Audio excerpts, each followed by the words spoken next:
السلام عليكم ورحمة الله وبركاته. بسم الله والحمد لله والصلاة والسلام على رسول الله وعلى آله وصحبه ومن والاه. رب اشرح لي صدري ويسر لي أمري واحلل عقدة من لساني يفقهوا قولي. Mes frères et sœurs, aujourd'hui avec l'aide d'Allah Tabarak wa Ta'ala, notre thème est nos erreurs pendant le mois de Ramadan. Alhamdulillah, nos cœurs sont remplis de joie parce que nous avons accueilli cet honorable invité qui est Shahru Ramadan, ce mois béni qui est le mois de Ramadan. Un mois d'adoration, un mois de miséricorde, un mois d'affranchissement du feu de l'enfer.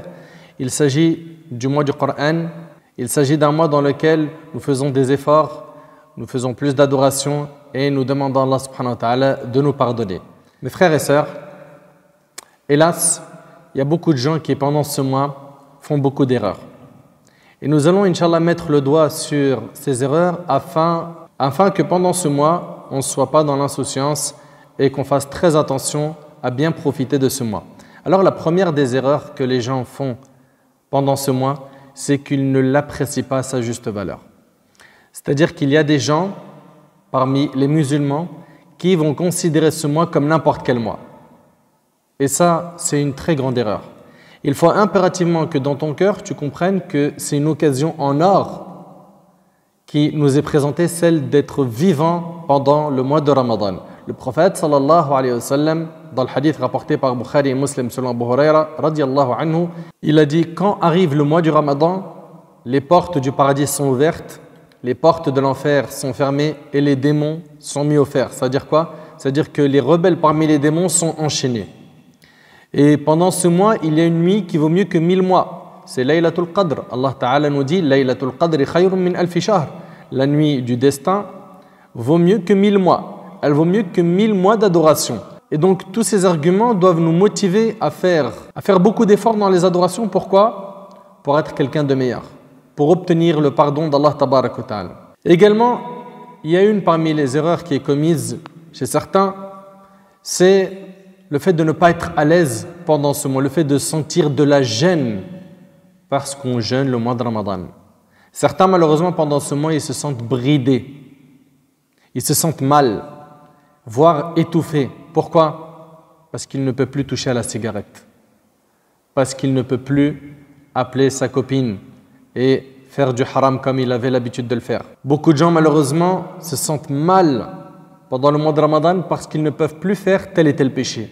Mon frère ainsi que toi, ma sœur, saisis cette opportunité qui t'est offerte, celle d'être vivant pendant Ramadan pour te débarrasser justement de ces péchés, de te débarrasser de la cigarette, des relations illicites, de te débarrasser de l'écoute du haram, de te débarrasser de l'argent sale. C'est maintenant que tu dois saisir cette opportunité et ne pas repousser les bonnes actions à demain. Beaucoup de gens, malheureusement, sont tombés dans ce qu'on appelle at-taswif, le fait de remettre la bonne action à demain. Saoufa, c'est-à-dire, Inch'Allah, je vais prier, t'inquiète. Mon frère, pourquoi tu ne pries pas pendant Ramadan? Ça arrive. Pourquoi tu ne portes pas encore ton hijab, ma sœur?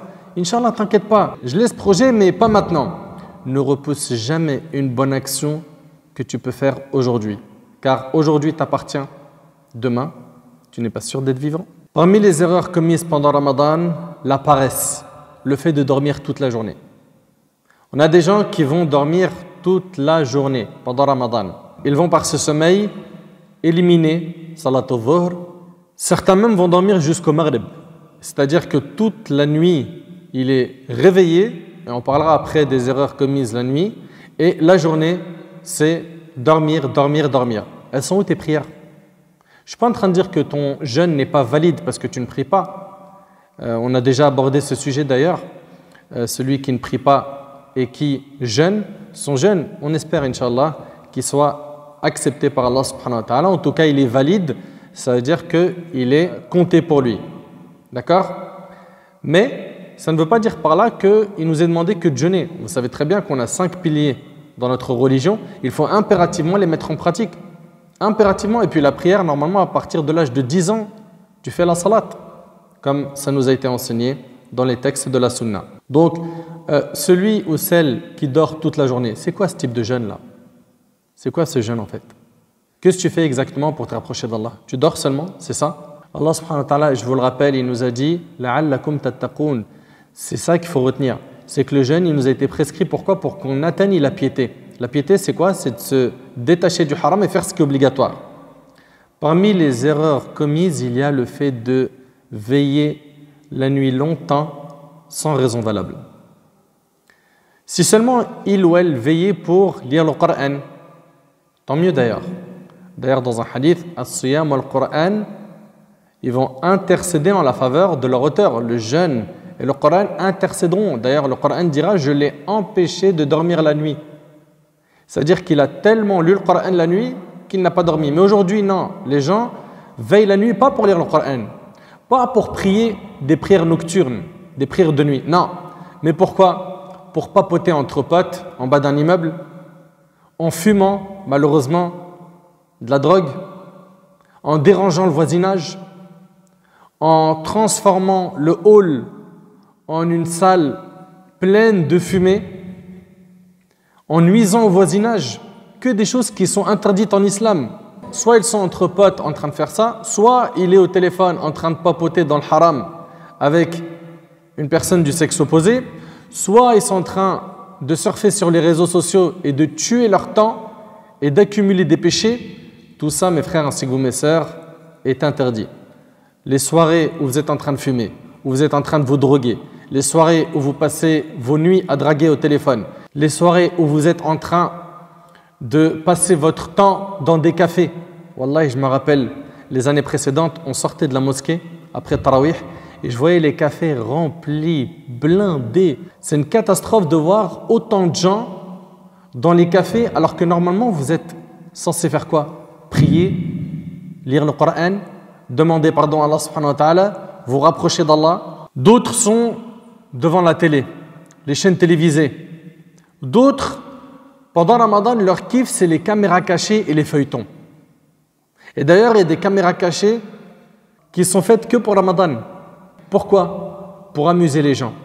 Alors, je n'ai pas dit qu'on n'a pas le droit de rigoler. Mais t'imagines, subhanallah, pendant Ramadan, il passe sa nuit à rigoler. C'est tout, il ne fait rien d'autre. Blague sur blague. Et puis, à part que ça, il y a aussi les feuilletons, les moussalsalat. Vos parents savent de quoi je parle. Pas que les parents d'ailleurs. Vous regardez des feuilletons.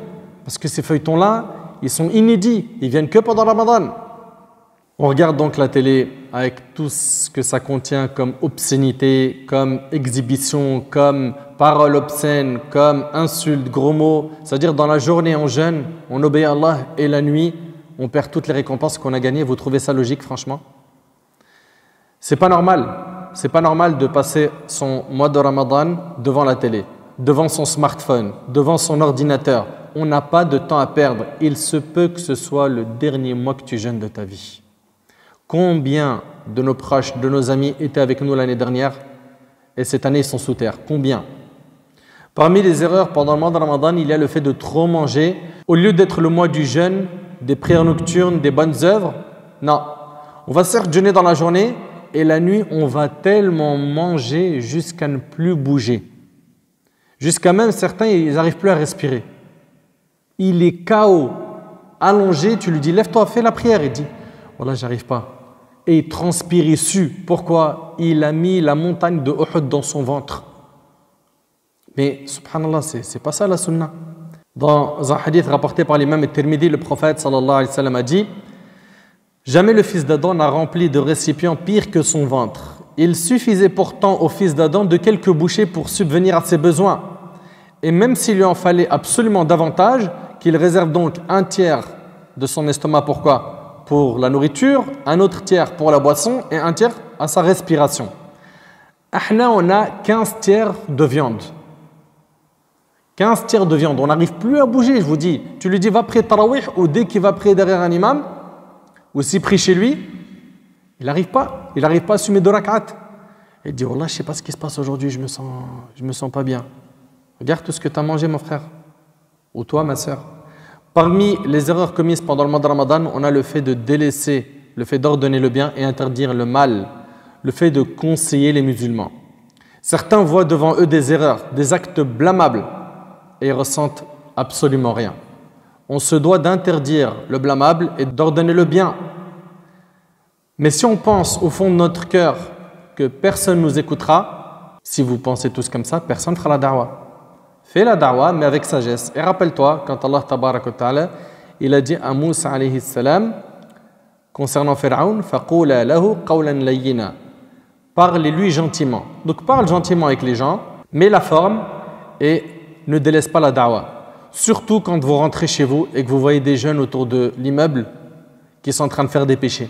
Allez les voir, parlez-leur, bloquez 2-3 minutes. Une de vos paroles peut ouvrir, par la permission d'Allah subhanahu wa ta'ala, l'un des cœurs de ces jeunes.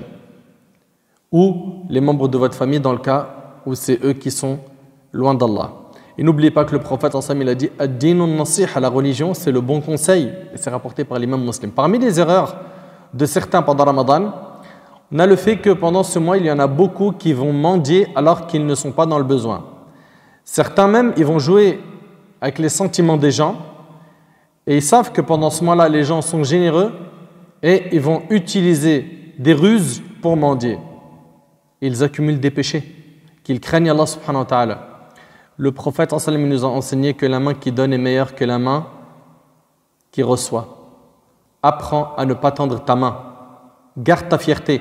Et le prophète a dit que celui qui n'exprime pas son besoin, Allah le met au-dessus du besoin. Allahu Akbar. Parmi les erreurs commises pendant ce mois, on a la calomnie et la médisance et les péchés de la langue qui se normalisent. Oui, je jeûne, je ne mange pas, mais sa langue, c'est une tronçonneuse.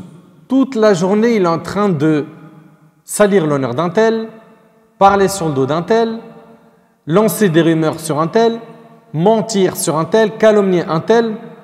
Dans le hadith rapporté par Al-Bukhari, le prophète a dit « Celui qui n'abandonne pas le mensonge, Allah n'a pas besoin qu'il s'abstienne de manger et de boire. » Et on a des gens malheureusement qui vont mentir, salir l'honneur d'autrui, insulter les gens, mentir, et on vous a dit que tout cela fait partie des péchés de la langue qu'il faut éliminer.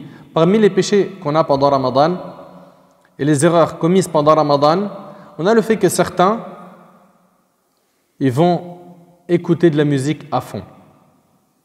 Alors, en dehors de Ramadan déjà, tu sais très bien ce que ça apporte à ton cœur et dans ta relation avec Allah, mais pendant Ramadan, c'est grave. Rappelle-toi que Ramadan, c'est le mois du Coran. Allah Ta'ala nous dit « Shahru Ramadan, alladhi unzila fihi al-Qur'an » le mois du Ramadan dans lequel a été révélé le Coran. Et on a des gens qui, ni pendant Ramadan, ni en dehors de Ramadan, ils se connectent au Coran. Non, il est connecté au son, chez lui ou avec ses amis. Ils écoutent de la musique à fond. La hawla wa la quwwata illa billah al-ali al-azim. Et j'implore Allah subhanahu wa ta'ala de les guider et de guider les prêcheurs qui les orientent vers ces opinions isolées en disant toute la journée, comme on l'entend, Ibn Hazm a dit, ils prennent jamais de leur vie les opinions d'Ibn Hazm, mais d'un seul coup, ici il faut les prendre. Parmi les erreurs commises pendant le mois de Ramadan, il y a le fait que certains vont manger, vont rompre le jeûne sous prétexte qu'ils ont des examens à l'école. Oui, à l'école, en fait, si moi je jeûne le jour de mon examen, je risque de perdre dans ma concentration. Vous imaginez si les compagnons, radiyallahu anhum, ils avaient dit ça, eux qui ont déjà combattu pendant Ramadan, ils ont fait la guerre pendant Ramadan. Il faisait chaud. L'ennemi était très armé comparé à eux, qui n'avaient pas assez d'armes. Et ils n'ont pas dit au prophète vas-y, nous on peut combattre qu'en hiver quand la chaleur elle est moins intense. Et puis après le maghrib de préférence, parce que dans la journée, là pour un examen, tu t'abstiens de jeûner, ça c'est une erreur. Parmi les erreurs commises par certains jeûneurs, on a le fait qu'ils se mettent rapidement en colère et qui vont prétexter cette colère par quoi? Par le jeûne. Subhanallah. Tu lui dis, mon frère, qu'est-ce qui t'arrive? Pourquoi tu es en colère? Il dit, tu vois pas que je jeûne là? Je jeûne, je suis en colère. Mais justement, si tu jeûnes, tu dois maîtriser ta colère. Le jeûne, il est là pourquoi? Pour t'éduquer, c'est une école, Ramadan. Tu dois ressortir avec un meilleur comportement. Et rappelle-toi, Ya ayyuhalladhina amanu kutiba alaykumus siyam kama kutiba ala alladhina min qablikum la'allakum tattaqun. Ô vous qui avez cru, il vous a été prescrit le jeûne comme il a été prescrit aux communautés qui vous ont précédé afin que vous atteigniez la piété. La piété, c'est quoi? C'est de faire ce qui est obligatoire, délaisser ce qui est interdit. Et la piété contredit la colère rapide. Le fait d'être injuste. Le jeûneur doit s'embellir avec le bon comportement, avec le sabr, avec la douceur, la rahma, la miséricorde. Et pas se dire, je jeûne donc j'ai le droit de me mettre en colère. Attention, il ne faut pas me parler aujourd'hui, je jeûne. Et il se met en colère. T'as rien compris. Parmi les erreurs commises pendant le mois de Ramadan, on a le fait que certains ne prient pas Salat al-Dhuhr. Pourquoi? Parce qu'il a dormi tellement tard à veiller à regarder son smartphone ou à rester avec ses amis ou à s'éclater sur Netflix qu'à la fin, il s'est réveillé à l'Asr ou au Maghrib. Il ne faut pas lui demander après pourquoi tu n'as pas pris Dhuhr. Pour lui, il trouve ça normal. Alors que faire sortir une prière de son temps, c'est un grand péché. C'est un grand péché, c'est quelque chose de très très grave. Parmi les erreurs commises pendant le mois de Ramadan, il y a le fait que pendant les 10 derniers jours de Ramadan, on va se prendre la tête sur l'achat des vêtements du Eid et les cadeaux du Eid et les gâteaux qu'on doit faire pour l'Eid en délaissant les prières de nuit pendant les nuits impaires où se trouve la nuit du destin. Ça, c'est grave. Tu veux acheter les cadeaux de l'Eid, achète-les avant d'entrer dans les 10 derniers jours de Ramadan. N'oublie pas qu'il y a une nuit qui vaut mieux que 1000 mois, c'est la nuit du destin. Parmi donc ces erreurs-là, parmi les erreurs, on a dit, il y a le fait de sacrifier les derniers jours à acheter des cadeaux, des vêtements pour l'Eid. Parmi les erreurs commises pendant le mois de Ramadan, on a le fait que certaines femmes passent leur temps à faire à manger pour les invités, parce que les invités, ils en reçoivent beaucoup. Également, tous les gâteaux qui sont à préparer pour l'Eid. Et à la fin, cette sœur ne profite pas assez du mois de Ramadan. Et ça, c'est du dhulm. C'est une injustice. Pourquoi? Le frère, il carbure, il met le paquet. Et la sœur, elle a le droit à quoi? À la cuisine. À faire des gâteaux. À faire des repas. Et quand tu lui dis, ma sœur, profite, elle te dit, je peux pas. Mon mari, il enchaîne les invitations. Et puis l'Eid, il arrive. Il m'a demandé ça comme liste de gâteaux. Ramadan, c'est pas fait pour manger et faire des gâteaux. Ramadan, c'est pour atteindre la piété. Donc mon frère, tu es responsable de ta femme. Tu es responsable de ta famille, de tes enfants. Crains ton Seigneur et fais en sorte que toute ta famille baigne dans l'ibada pendant Ramadan. Parmi les erreurs qu'on a pendant Ramadan, il y a le fait de ne pas prier Tarawih. Subhanallah, le prophète sallallahu alayhi wa sallam, il nous dit, celui qui a veillé à prier les nuits du Ramadan, poussé par sa foi, imanan wa ihtisaban, ghufira lahu ma taqaddama min dhanbi, poussé par sa foi et par l'unique espoir de la récompense d'Allah, Allah lui pardonne ses péchés précédents rapportés par Bukhari et Muslim sur Abu Huraira. Pourquoi est-ce que tu délaisses Tarawih? Pour quelle raison? Prie quelques rak'at. Même chez toi, si tu ne veux pas aller à la mosquée, mais prie un peu. Prie après Salat al-Isha, quelques rak'at. Rapproche-toi d'Allah subhanahu wa ta'ala.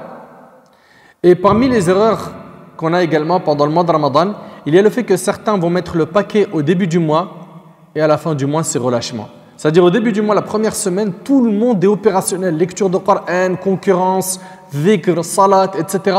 Puis dès qu'arrive la fin, relâchement complet. Mais non, c'est l'inverse. Le prophète sallam, c'était à la fin du mois de Ramadan où il faisait le plus d'efforts. Pourquoi? Parce qu'il y a la nuit du destin pendant les nuits impaires des 10 derniers jours de Ramadan. Fallah ibarik fikum, retenez que Ramadan c'est une occasion en or. On n'a pas le droit de la perdre cette occasion. On n'a pas le droit. Celui qui a toujours senti qu'il était loin d'Allah subhanahu wa ta'ala, qu'il a du mal, qu'il aimerait être meilleur mais il n'arrive pas. Mais c'est maintenant. C'est maintenant. Profite de cette occasion. Parmi les erreurs commises pendant Ramadan, et c'est avec ça que je termine, c'est le fait qu'on jette énormément de nourriture à la poubelle. Parmi ces erreurs donc, il y a le fait de jeter à la poubelle. Les gens ont les yeux plus gros que le ventre. Ils font trop de courses. Ils font trop à manger et à la fin, ça ne se mange pas, ça reste dans le frigo plusieurs jours jusqu'à la fin finir à la poubelle. Si vous voyez que vous avez un surplus, le jour où vous avez fait ce repas, donnez-en un petit peu à vos voisins, qu'ils soient musulmans ou non. Ou bien si vous connaissez des associations qui font des maraudes, connectez-vous à eux. Essayez de trouver un plan pour ne pas jeter de la nourriture à la poubelle. Mais malheureusement aujourd'hui, les gens le font sans aucune gêne. Et ça, c'est grave. C'est grave, fahbab al-kiram, que chacun d'entre nous prenne en considération toutes ces erreurs. Et si jamais tu t'es reconnu sur certains de ces points, c'est l'occasion. C'est l'occasion de changer, c'est l'occasion de corriger, c'est l'occasion de réparer. J'implore Allah subhanahu wa ta'ala de nous faciliter d'être bons et d'être constants dans nos adorations pendant ce mois et surtout les 10 dernières nuits de Ramadan.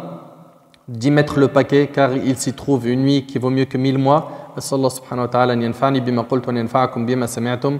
هذا ما أعلم والله عز وجل أعلى وأعلم. سبحانك اللهم بحمدك أشهد أن لا إله إلا أنت أستغفرك وأتوب إليك. جزاكم الله خير وآخر دعوانا أن الحمد لله رب العالمين.